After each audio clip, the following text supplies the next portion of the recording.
Together, they're going to unpack how protein quality, amino acid composition, and timing can profoundly impact athletic performance, recovery, and readiness from the lab bench to the playing field. So let's jump right in. Dr. Drew, Dr. Kristen, thank you so much for being here today. Really appreciate this opportunity to interview you both. Yeah, happy to be here. Thanks for having us. Excellent. So let's dive into the questions. First thing I want to kind of get into, number one, is just learning a little bit more about what inspired each of you to dedicate your research and careers to the intersection of protein, performance, and athlete recovery. Dr. Kristen, let's start with you first. Yeah, so I was a soccer player my whole life. I always realized that performance was directly tied to what I ate, which actually made me want to become a dietitian in the first place. And as I went along in my career, I continued to see how nutrition was so integral, not only in the protein, but also the micronutrients to optimize performance. So a lot of my research is actually on nutrition translation. How do we take this really complex science that Drew and his teams are doing and communicate it to health professionals, coaches, strength and performance folks? And so that's really what I'm focused on. And so protein, now in my role at the National Pork Board, we're really looking and investing in research to understand protein quality in supporting tactical athletes all the way down to your everyday athlete. And that's really what inspired me in my journey so far. Excellent. Thanks for sharing that. Drew? Yeah, I would actually say similarly. I was a soccer athlete, and after wrapping up my my days on the field, looking into the field of kinesiology broadly, it offered me the chance to dive into things like strength and conditioning and sport nutrition. And during my master's, I actually got exposed to this tactical athlete nutrition research area. And I really fell in love when working with a group of firefighters out of Austin, Texas. It wasn't really the study itself that kind of captured my interest, I guess.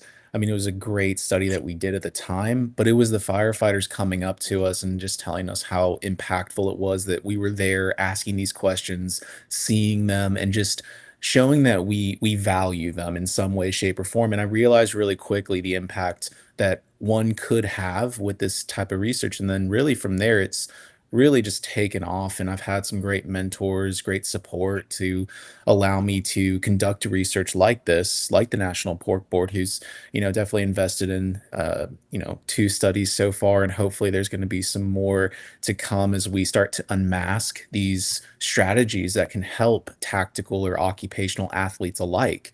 And in terms of protein, I mean, these individuals, they need to be ready to go at a moment's notice. If you think of a firefighter or a law enforcement officer, and having a really strong nutritional recovery strategy in place, something that's readily there at the station, is super critical to catapult them into that readiness mode. And so my research really does focus in that space. We like to assess them at a baseline, where some of their health and fitness factors at, and how can we intervene with things like nutrition and exercise. Yeah, the tactical world, especially those first responders, that's a unique population that you don't see. I mean, you see a lot of people trying to work towards, but I think they need a lot more attention. I have friends that are firefighters, friends that work for the police force, and from a health and longevity perspective, there's not a lot being done to help some of those individuals. So it's great to see you guys are focused on that population. Drew, I'm gonna start with you this time. When we talk about personal experiences, I know you mentioned just how you got involved in this process of research, but was there a defining moment, like in your career, where that reshaped your perspective, I guess, how protein quality and timing affect performance? Yeah, I really think it was over the time in my PhD. Actually, funny enough, during COVID, when I started at Texas A&M, I was fortunate enough to write a chapter in a textbook on protein. And at the time, I didn't really know where exactly my particular niche within nutrition would be, but it's kind of become something of that sort of this recovery nutrition for these occupational athletes, looking into things like also antioxidants and even creatine with the mentor that I had, Rick Kreider. But really, I think over the course of my PhD, one of the things I've seen time and time again in the literature for these individuals and just in conversation with them is that from really a whole foods perspective, there's not a lot of, really solid strategy that's just been shown in their population, but a lot of the questionnaire and observational data does lead us to believe that this is an area, particularly protein and protein quality, that could be boosted for these folks or bolstered for these folks. And so that's something that we want to try. We always use this phrase, meeting them where they're at. There's a really important study back in 2015 that showcases these folks, they resonate more so with an animal forward protein diet.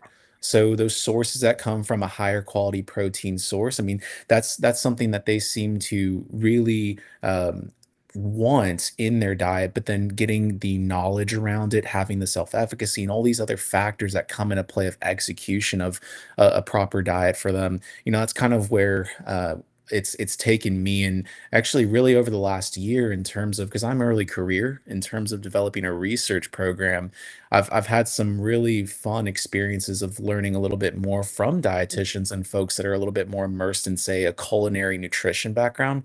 And so Yeah. actually a lot of the research that we're gearing up to do with my lab is centered around not only this performance nutrition, but can we actually get these folks to make behavioral change with learning the skill set of cooking and things within navigating nutrition?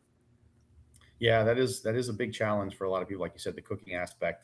From an athlete perspective, that's one of the challenges we see with young athletes today. And there's a lot of these schools that have many sports dietitians, but I don't know what they're doing individually from a cooking perspective to help a lot of those athletes, and that's a big component of that. Kristen, anything you want to add to the personal experience question? Things that reshaped your perspective on protein quality timing?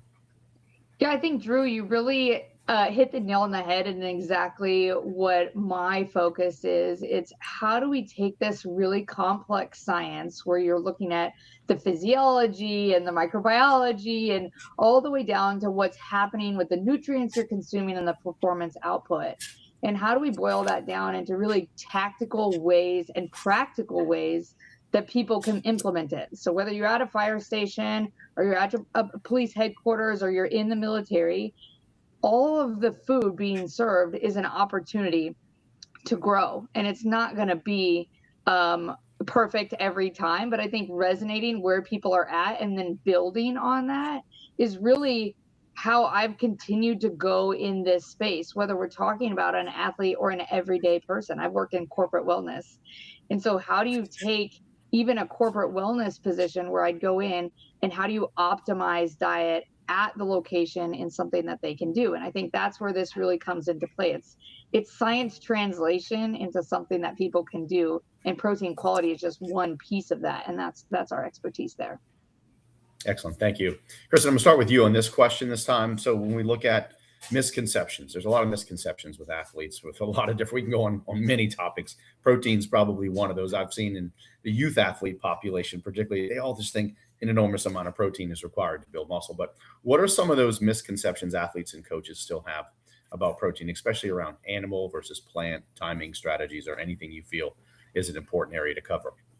Yeah, so we know the recommendation, the RDA hasn't changed yet. Although there's conversations that it needs to be changed, it's still at the 0.8 grams per kilogram. And that's kilogram, not pound body weight. Okay. But a lot of the research, especially coming out of Stu Phillips and his lab, Luc Van Loon, they're really looking at an everyday person more at a 1.2 to a 1.6. Athletes anywhere from, and Drew can correct me, but about 1.6, I've seen about 2.2 for high intensity athletes. And remember, that's gram per kilogram. So you take your pound body weight, divide by 2.2, and that's your kilogram body weight. I think a lot of people don't realize that. Two, I think protein quality is so important for the coach to understand, and same for the athlete, especially when you have some key populations. You have the growing adolescent who really need to optimize their intake because they don't necessarily eat a lot of food, or if they do, maybe it's some more junk food than quality food. So you really got to think of that quality piece. And same as we age. So we know kind of middle age, protein quality is not as important because most people are consuming adequate protein intake. but your younger population, your older population, and really the high athlete, I think it's really important to think about.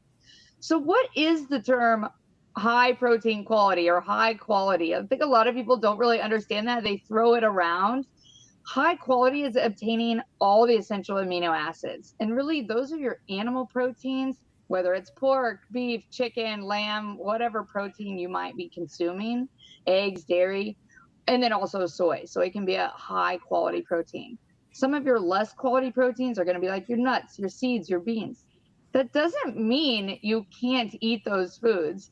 A lot of what we talk about at the National Pork Board and a lot of the research, even the stuff that Drew is doing, it's about building complete meals, right? It's about pork and plants. So it's your high quality protein with your fruits or vegetables or grains or whatever you might be consuming with it, depending on your diet. So I think protein quality comes into play there. And then also, I think what's really important when we think about protein quality for athletes is that protein comes in different forms, right? You can have your protein isolates, which may be your shakes and some of the like ready to go beverages. You can have it in packaged food, which may be like your enriched bars or your enriched cereals or whatever. I mean, nowadays, I think you can find protein gummy bears. So really, you can have protein everywhere.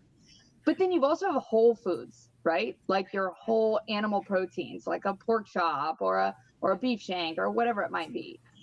Those whole foods, and we actually have a study we funded right now looking at whole food versus isolate in muscle protein synthesis. So I don't have that data yet. But what we do know is whole foods offer a whole lot more nutritional value. You get fiber, you get micronutrients, and you're really building this whole meal that tastes good. And I think that's what sometimes people think they lose sight of when they're so focused on protein, protein, protein. Are you enjoying what you're eating? Is it helping you and you're having satisfaction and a good relationship with the food? And I think that all comes into play, especially probably more for your female athletes. So all of those dynamics come into play there. You make some great points about the whole food and the ready to drink, because I think people today are just so rushed, whether it's the young athlete or the executive. Everybody just needs fast paced lifestyle. And it's unfortunate that in this country that everything's work long, work hard, and work many hours versus you look at other countries where they take a couple of hours off, they take a month off at times where it's like, wow.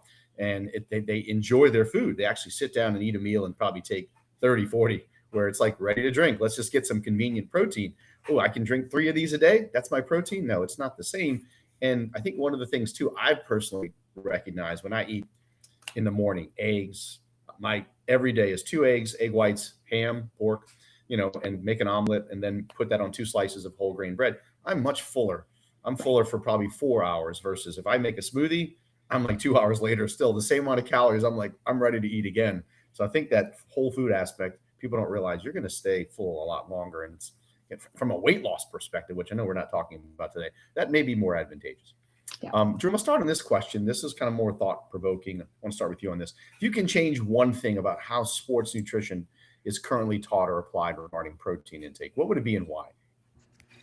Oof. Okay, that's tough. I guess within, probably the context that I largely work in, I think we tend to see just based off of, questionnaire data. And this is some of the stuff that our teams worked on, whether it's been with athletes, ROTC, or these tactical occupational groups, is that not often do they have strong general and even sport nutrition knowledge. They might not know how to identify certain whole food sources that are quality protein, or how much is within, say, 3 ounces of chicken, or kind of like those really simple references that you can think of where like you can eyeball something that's like the size of your fist, and how that could be leveraged in your meal preparation and planning and whatnot. So I think if there's a better way to teach not only the numbers, but the numbers within building the skill set of navigation within the kitchen at the grocery store, a little bit more, I guess you can say, throwing this practical application spin. Because if you think with, strength and conditioning, for example, and exercise, a lot of what we have to do is teach that skill set of how do you lift? How do you execute a barbell back squat, for example? And, one of the cool things that I sat in on at last year's American College of Sport Medicine talk was a sports culinary nutrition talk. And one of the big things they talked about was you don't learn soccer through a pamphlet. Why are we learning nutrition somewhat in that sense? I think we probably can all relate at one point or another. We've gone to a doctor's office and maybe, our blood lipids weren't super ideal or our weight wasn't where we wanted it to be. And we were handed a one pager that says, here's the DASH diet or here's the Mediterranean diet. But there's not really this actionable spin to it. And so I think that's a really important thing that we need to start doing. I'm actually in the process of this right now with a strength and conditioning class that I have. And granted, we only have maybe 1 or 2 weeks to really work with for the nutrition side.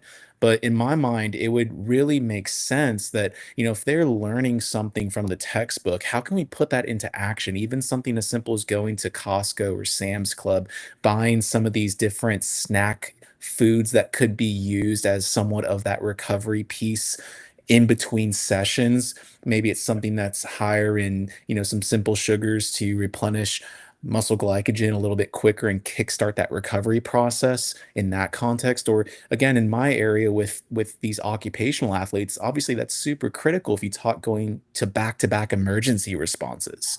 And so I think there's different ways that we need to start doing that job of not only teaching those numbers, here's where your protein, should be for the day, but here's how to truly accomplish that in these, say, 5 to 6 meals, including snacks. Here's how you can navigate the kitchen, navigate the grocery store to best leverage this. I love the whole analogy or just the whole comparison. Soccer was not taught on a pamphlet. I mean, that's just, it's true. And why should nutrition be like, here's a pamphlet, here's how you do this, versus let's give you practical advice. Let's teach you. Kristen, anything you want to add about just, kind of what Drew mentioned, one thing about sports nutrition, anything different that you would want to talk about in regards to protein intake and why? I love the fact that he said you can't teach soccer in a pamphlet. And I think you're seeing the dynamic shift of trying to bring more food as medicine, food as health, food as medicine, culinary medicine, like all these are shifting across the healthcare landscape. So whether that's coming from your sports or to your everyday physician, I think you are seeing the tide turn a little bit. Now, the biggest way the tide turns greater is if insurance covers it. So until we get more data, Drew, like when you're doing research, or anyone who's listening, if you're doing academic research, publish those findings. Talk about how integrating education, culinary skills in whole foods really do help performance, outcomes, things like that. Because the more data we have, the more we can really advocate and push the insurers to then cover those sorts of services. And that's the direction we need to continue going. And I think Tavis, being dietitians, we've been wanting that for decades, right? And that's the direction that we need to go, is dietitians as part of healthcare teams, whether it's sports scientists, physiologists, you name it. They're always team-based approaches. Yeah, and I think on the clinical side, which I've been far removed from that, but I see these companies that are available today that are now providing insurance coverage and for a lot of just online nutrition education and working with clients more from a weight loss perspective, which is great because we know a lot of the drugs out there today, they work, but they don't change habits, right? So that's the thing, is we need more people to effectively help change habits. Let's talk about, Kristen, I'll start with you on this one, kind of more of at least an inspirational kind of topic. What's one key lesson that you've learned, and we'll get to Drew after this one, that you've learned from working with athletes or tactical populations that others might find surprising? Yeah, I think it's actually the study that we funded with Drew and Dr. Kreider over at Texas A&M. It was looking at a plant-based meal, a whole complete meal, or a pork-based meal, and looking at recovery of Texas A&M military cadets after that high-intensity physical training. And it was a way to show that protein quality comes into play. It was a research question that we had, right? And so after the study, what they saw was, the pork-based consumption helped faster recovery from exercise, less muscle soreness, less inflammation. And those clinical biomarkers are great. I love clinical biomarkers. I think they're super important. The other overlay from that study is that the participants enjoyed the meals more, right? And so if it's again creating this really good relationship with food, is that you can have nourishing food to optimize performance and it can still taste good. So a lot of times when people think they have to have nourishing food, it's like a very plain salad with iceberg lettuce and cucumbers on top. And it's like, no, no, no. You can have delicious nourishing food. And in this particular study, it was looking at pork and plants, right? But I think that there's a lot of ways that we can have really nourishing and nourishing meals that can help to optimize performance. So Drew can talk more about that, but I thought that was really enlightening. And that's why us, the National Pork Board, we've invested in another study with Drew and his team looking at firefighters. And then we also invested in another study, which I think is going to be really cool. We've talked about creatine, and creatine is in consumer media literally daily, but the databases of food are from the 1990s. And so we're using old databases on whole food creatine concentrations. And so the National Pork Board actually just invested a study with Dr. Kreider and his team to update all the creatine databases in whole animal source foods, looking at all different cooking methods and how that may change creatine concentrations. So I think you take science that's invested by the NIH and by government, you take it by commodity groups and industry, and all that science comes together to then help that practical application. And exactly what Drew and Tavis and all the people who are probably listening to this, you do the implementation and we help bring the science to help with implementation. Excellent. Drew, anything you want to add to what Kristen mentioned? Yeah, actually, one funny thing too about the study that we completed just last year with our core cadets at Texas A&M is it was interesting trying to even just market the study. We basically were kind of replicating the content within an MRE.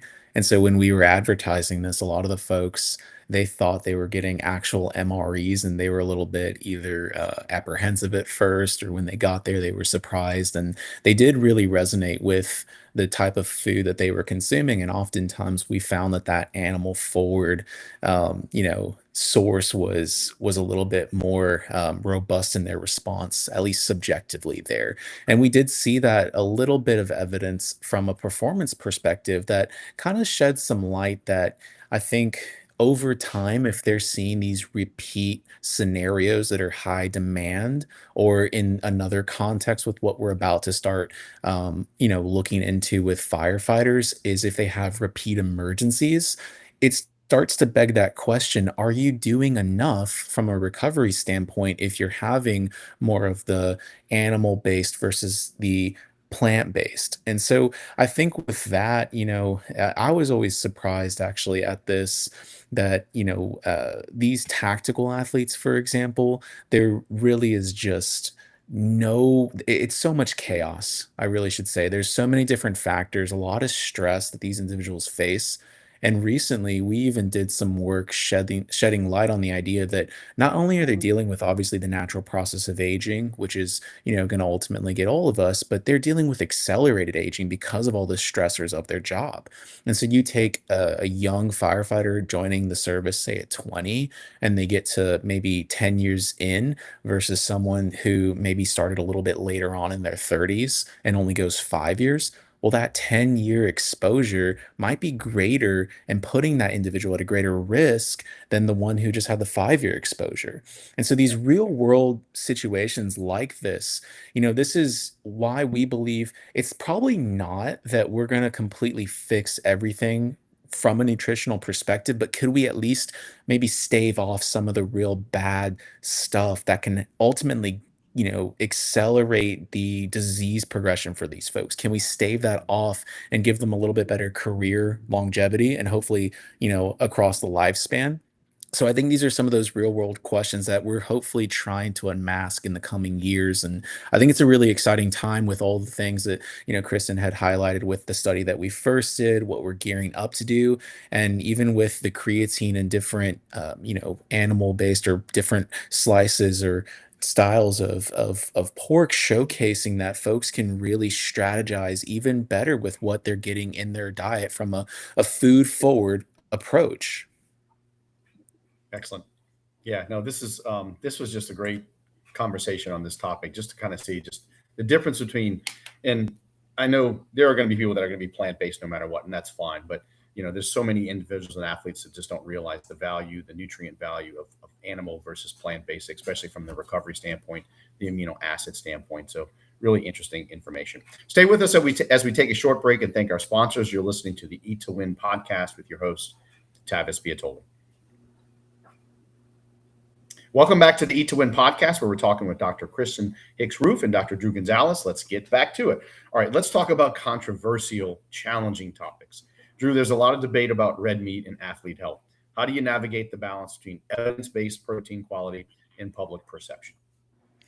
Yeah, I think one of the things that we're always kind of, juggling here is a little bit of myth busters when we're doing research and then trying to communicate it to these folks and just making sure that they have, kind of a variety of things. They're not gravitating toward just one, protein source per se, if that's just going to be only red meat, but having a diverse consumption of whole food forward regimen set up for them. So I do think it's something that we need to do a really strong job, especially in these tactical groups, is that communication and dissemination. I mean, what my lab's been trying to do, especially in collaboration with Dr. Kreider, is just the communication side, trying to get the practitioners involved. And then they can also communicate to the end users, but then also communicating it directly to the end users. One of the nice things that we started doing recently was writing in a journal that goes right to the station. And so I think that's a really great avenue for us to communicate in layman's terms different strategies that these folks can leverage. It's okay to have certain things and the moderation, that old adage, things are okay in moderation, but not living on either side of the extreme and really teaching that, strategizing. I always use this as a bit of a goofy example too, but even recently, my significant other and I, we found out that you can go to Cane's and get, your chicken tenders naked. You don't have to have the breading, and that's just a simple strategy. If there are little strategies like that that we can meet these folks where they're at, telling them, hey, these are things you can do if you're going to go through the drive-through, if you're going to go out and eat and do X, Y, and Z. Here's how you can navigate that best to get a really, kind of diverse and wide range of this food forward approach in your regimen. And that way it could be a little bit more balanced, a little bit more healthy. Yeah, I like the word balance. I try to incorporate that and say, look, some people have this all or none approach, right? It's like if they have something, I think there's been some research I've seen. New Year's coming. A lot of people are going to want to change habits. New year, new me. But like 90 to 92% give up in the first week or the first 2 weeks because they're not perfect. And that's kind of what they've thought in their head, is like they make a mistake. And you just kind of mentioned, you got to have balance. There's no perfection with this, especially with nutrition. And it's funny you mentioned Cane's, because the first one that was ever built was on LSU's campus when I was a sophomore in 1995. And what a brilliant concept, right? Chicken fingers and a chicken sandwich. It's like, and now Todd's just doing, crazy things. Anyway, off topic. All right, Kristen, let's talk about industry trends. What emerging trends in protein science or recovery nutrition excites you the most right now, and how might they shape the future when it comes to training paradigms? Yeah, I think it actually ties back into your last question. Is there's been a lot of skepticism over red meat. And so, but you're seeing a lot of new research, especially looking at unprocessed red meat or lean red meat and how that fits into optimal performance. And so I think not all red meats are created equal, right? And there's, just like with of other food products, not all packaged food products are created equal, right? There's like maybe a quote unquote healthier version and a less healthier version. I do think it's all about balance, so you include everything in. But what I'm excited about is finally changing the perception of the demonization of red meat. We have a lot of research on fresh lean pork and how actually it helps with aging, it helps with blood pressure, it helps with weight management, it helps with performance and recovery.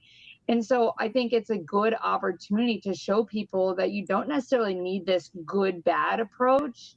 It's here's food that offers this nutritional profile, and then you can choose that you want it for you and your family. And some people are going to lean more towards they care about nutrition. Some people are going to lean to convenience, right? Whether it's a Cane's or it's just like ready on the go or a protein shake. And so I think each human and each individual is going to have different priorities. And it's our job as practitioners, as dietitians, as sports coaches, whatever position you may hold, it's how do we meet them where they're at, right? Red meat can fit in balanced diets. We want to make sure that people have fruits and vegetables because those paired together, right? But just like, yeah, whether it's pork or it's fish or maybe you're a vegetarian, you can have ideal vegetarian diets. It takes education and some culinary skills, but you can have a well-balanced vegetarian diet, right? And but it takes that knowledge and the skills and really the empowerment to want to improve your health and lifestyle. And that's what I'm really excited about is in the future of sports nutrition, whether you're a soccer player or a ballet, a dancer, or even your recreational athlete, how can we help them optimize performance in something that they'll actually do that tastes good, fits their wallet, and is something that they can practically do? And that's what I'm excited about. The science is moving towards. So my daughter, she have a 14-year-old daughter that's a highly competitive volleyball player. We just got back from a tournament. So she's listening to this. She's going to say, Dad, can they do research on the impact of sushi post-workout to see if it enhances recovery? just wanted to throw that out. There's probably a role there, right? You got some rice, you got some veggies, you do have that high quality protein with that animal seafood, So I think all foods fit. It's just how do we continue to show what that looks like in the science to give more comfort and confidence to every person as they're eating those foods. I love how you said, no good or bad. And I live that lifestyle. It's like you can just stop labeling foods good or bad, healthy or unhealthy. That creates an unhealthy relationship, with food. Last question before we start our rapid fire round. Drew, if you could design the perfect post-training meal for optimal readiness and recovery, what would it include and why? Now I'm kind of tempted to say the sushi and throw in a chocolate milk. But if you've had those high protein Fairlife chocolate protein shakes, those are really good. I usually Yeah. like to do that whether it's after a long run. So I love running. I'm actually training for a marathon right now. That's one of my go-tos. I know that that's not, a complete meal there, so I wouldn't mind some sushi thrown in there. That'd actually be pretty good.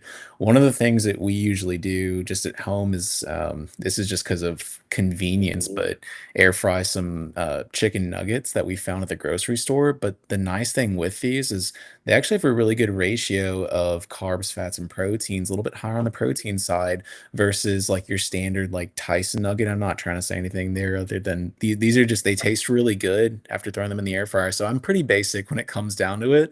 Just some chicken nuggets and a chocolate milk protein shake. I would be good with that mostly because of higher protein, try to kickstart that recovery, and then the amount of carbohydrate in there is pretty decent.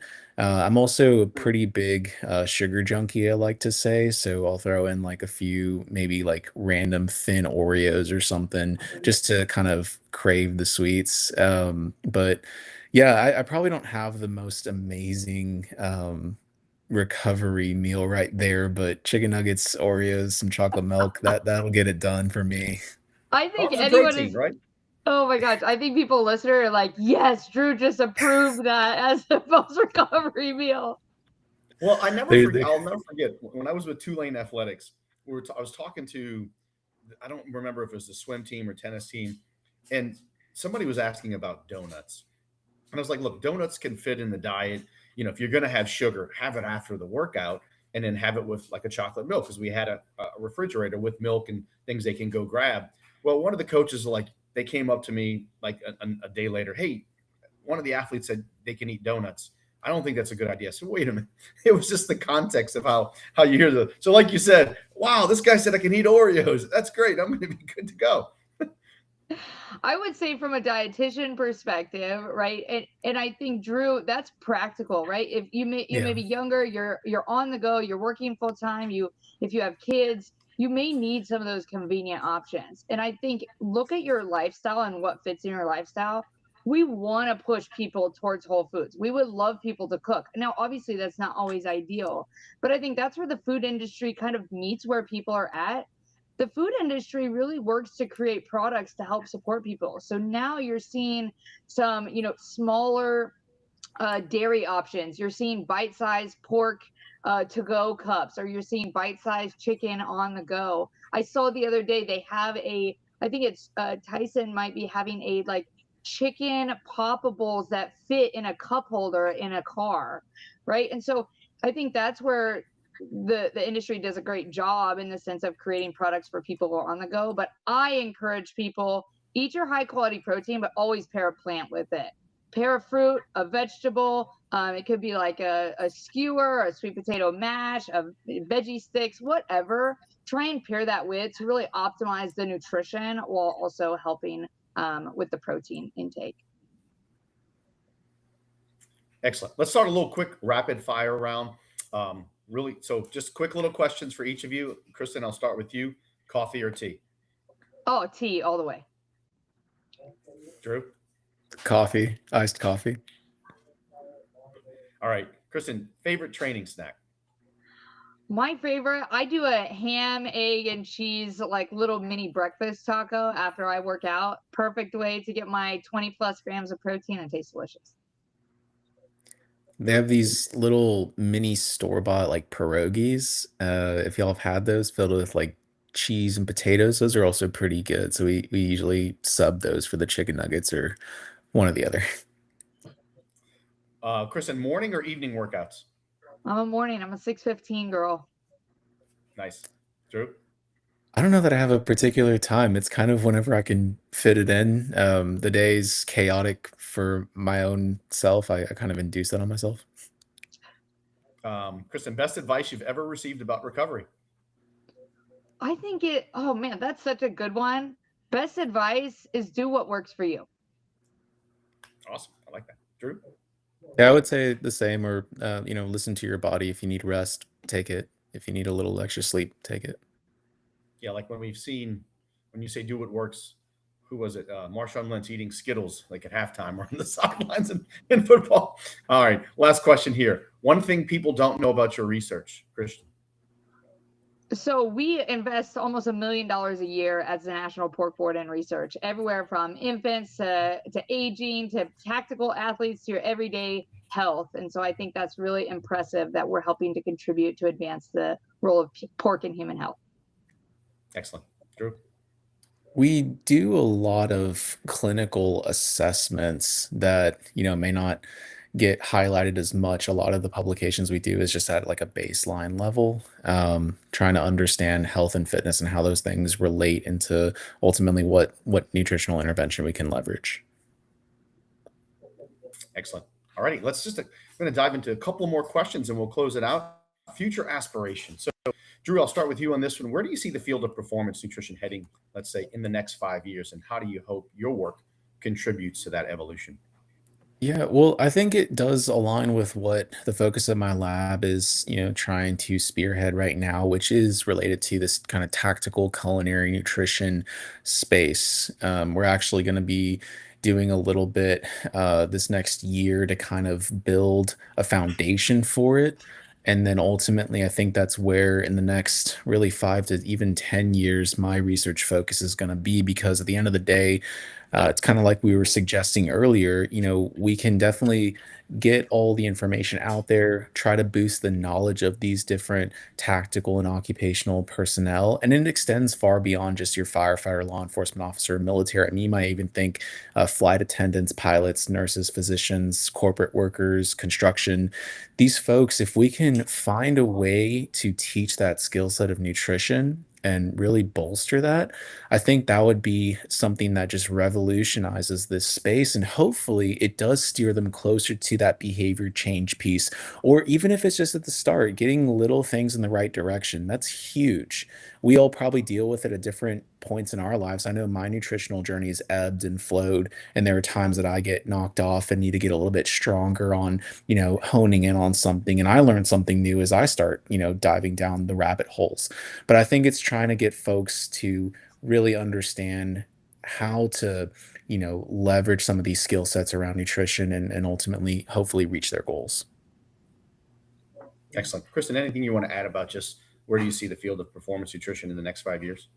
Yeah, I think you're going to see an overlay of GLP-1s, the Ozempics, the Wegovy's, any of the semaglutide or tirzepatide, or any of the new generation GLP-1s. I think your athlete, whether they're looking for a little bit of weight management, especially if you think about firefighters or military who are trying to help with combating weight and health, but I also think you're seeing it in physique, people who are taking these medications to really just have more of a physical look to them. So I think that's really, if you overlay the GLP-1 as well as the general demand of protein, I think now that's really where it's going to come into play, of high quality protein, getting enough fiber and hydration. And I think that's going to be where the field is going to emerge. So how is the food industry going to create products to help support those people? But how are we as clinicians and dietitians and coaches really helping to showcase this whole food approach and then supplement as necessary to help to optimize the nutritional profile of those folks? It's interesting. It'll be interesting to see, from an athlete perspective, especially from a GLP-1. Do you want young athletes? I'm not saying, when I say young, not obviously, I would say no to high school unless someone's severely overweight. College, how would that impact muscle, right? And then those are things, the studies I think would be interesting to see. Is let's get a 6-month study in in younger individuals that might need to lose a significant amount of body fat, and put them through a resistance training protocol, adequate protein. Because some of the things I'm hearing too is, as long as they're eating adequate protein and there's, they have that resistance training protocol, they might not lose that much muscle as we are advertised to hear. Kristen, I'll start with you on this second to last question. Any books, podcasts, research studies that you would recommend for athletes coaching, or coaches So I would say, want to know a little bit more about protein? yeah, sorry to interrupt you. I would say, I mean, I'm not as deep in the sports performance. That's just one of the niches that we're involved in. I love Exam Room Nutrition podcast with Colleen Sloan. She's a PARD, really talks a lot about clinical translation. I also love Sound Bites with Melissa Joy Dobbins. Again, she's a dietitian. She brings on experts in all different fields, whether it's ultra processed food or lipids or food industry, whatever. And so I think those two, from a dietitian side, really give a lot of unique angles of agriculture as well as clinician viewpoints, not necessarily just sports specific, but I think there's some sports overlay in episodes. Excellent. Is there anything you want to add to that? Areas you Yeah, I like, think podcasts, etc. Sports Science Dudes with Dr. Jose Antonio and Tony Ricci is a really good one too, just kind of putting a lot of the sport nutrition work into performance context. And then really any of the International Society of Sport Nutrition position stands are great tools. They're open access. Anyone can, go online and read those. And they're really, really great summaries of the data, and giving some, actionable items so you can put some of those numbers into action. Excellent. Well, you ended that last one with action. This last question, Kristen, we'll start with you, is call to action. All right. What's one takeaway you want every athlete listening to remember about the role of protein quality in fueling their success, and how can our listeners connect with you, each of you online? Kristen, I'll start with you. Yeah, I would say just learn about protein quality. Type it in Google. You can go to different commodity boards. They can talk about protein quality. But I would say just learn what it is, and then learn how much protein is in some like main foods that you eat. For example, a 3-ounce serving of fresh pork is about 20 grams of protein. So kind of get those gauges of foods you're familiar with. And that would be really important. If you want to connect with me, you can find me on LinkedIn, Kristen Hicks Roof. You can also connect with me at the National Pork Board. My email is kroof@pork.org, and I'm happy to connect you with anyone that I can. Excellent. Drew, anything you want to close out? One takeaway every athlete listening to remember about the role of protein in fueling their success, and how can Yeah, and I do think it kind of goes with a lot of what we've said. I mean, you can achieve a quality protein diet, whether it is plant, preferably maybe going a mixture of things, obviously with the animal, maybe and plant thrown in there.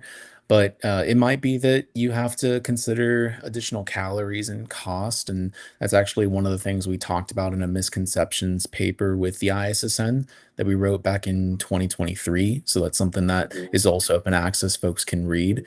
If you do want to get in touch with me, LinkedIn as well, just, Drew Gonzalez, or my email is drewgonzalez418 at shsu.edu. And I'm always happy to chat and connect, and open collaboration all the time, anything related to occupational athletes. I think we're stronger together when we have these kind of conversations, partnerships with, the end user all the way up to the scientist, and just trying to figure out the best way to get, actionable change for these types of folks.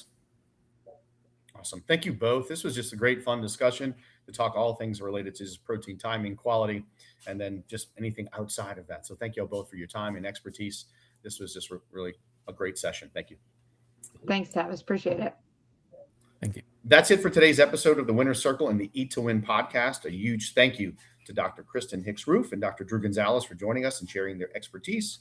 If you found today's insights valuable, be sure to like, subscribe, and share this episode with your community. Don't forget to leave us a review and keep the conversation going. Until next time, keep fueling smart, training hard.